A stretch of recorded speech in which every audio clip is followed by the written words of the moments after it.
உண்டாக ஜீவ வார்த்தையில் வேரூன்றுவோம். எல்லையில்லா தேவன் என்ற தலைப்பில் யோபு 5ஆம் அதிகாரம் 9ஆம் வசனத்தை பார்ப்போம்.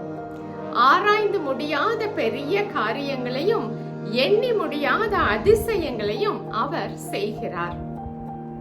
வானத்தையும் பூமியையும் வானாதி வானங்களையும் அண்ட சராசரங்களையும் பார்க்கும் பொழுது தேவன் செய்கின்ற காரியங்கள் எல்லாமே பெரியவைகளும் புத்திக்கு எட்டாதவைகளும் ஆராய்ந்து அறிய இயலாதவைகளும் எண்ணி பார்த்து மனதிலே கிரகிக்க முடியாதவைகளுமாய் இருக்கிறது என்பதற்கான சான்றாக இருக்கிறது. இவை எல்லாவற்றையும் பார்க்கும் பொழுது இது எப்படி என்ற கேள்விக்கு பதில் நம்முடைய மனித மூளைக்கு எட்டாததாயும் புரியாததாயும் தெரியாததாயும் தான் இருக்கிறது. ஏனென்றால் தேவனே சர்வத்தையும் சிருஷ்டித்தவர், அவரே படைத்தவர், அவரே படைத்த எல்லாவற்றையும் பராமரித்தும் வருகிறவராக இருக்கிறார். இவை எல்லாவற்றுக்கும் மேலாக அவருடைய ஆளுகை இருக்கிறது.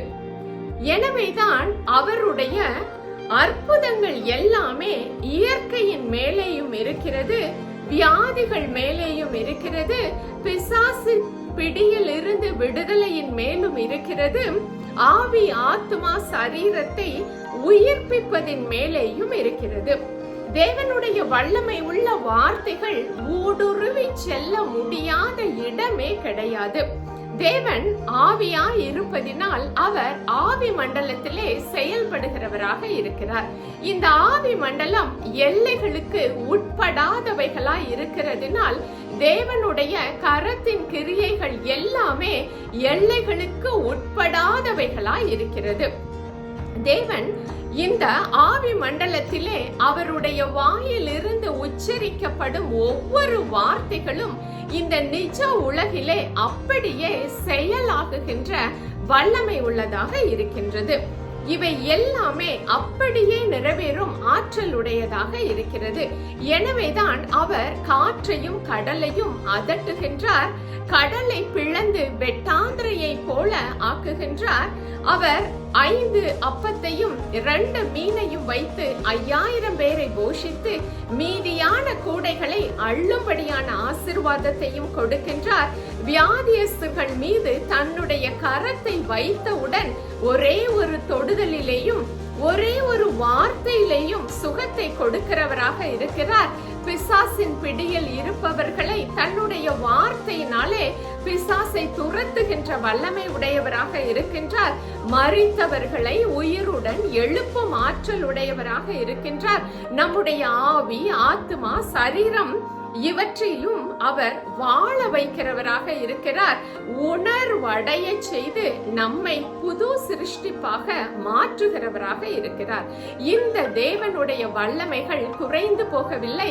அவர் நேற்றும் இன்றும் என்றும் மாறாதவராய் இருக்கிறார்.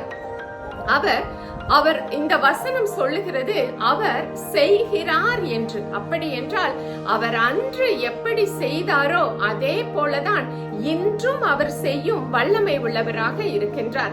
வாக்குத்தத்தங்களை நாம் பெற்றவுடன் நம்முடைய மனதும் இதே கேள்வியை தான் கேட்கிறது, இது எப்படி ஆகும்? ஏனென்றால் நாம் இயற்கையின் தளத்தில் இருந்து அந்த வாக்குத்தத்தங்கள் நிறைவேறும் ஆற்றல் உடையதா என்று யோசிக்கும் பொழுது அது கண்டிப்பாக முடியாது என்று நம்முடைய மனது அதற்கு பதில் சொல்லுகிறது.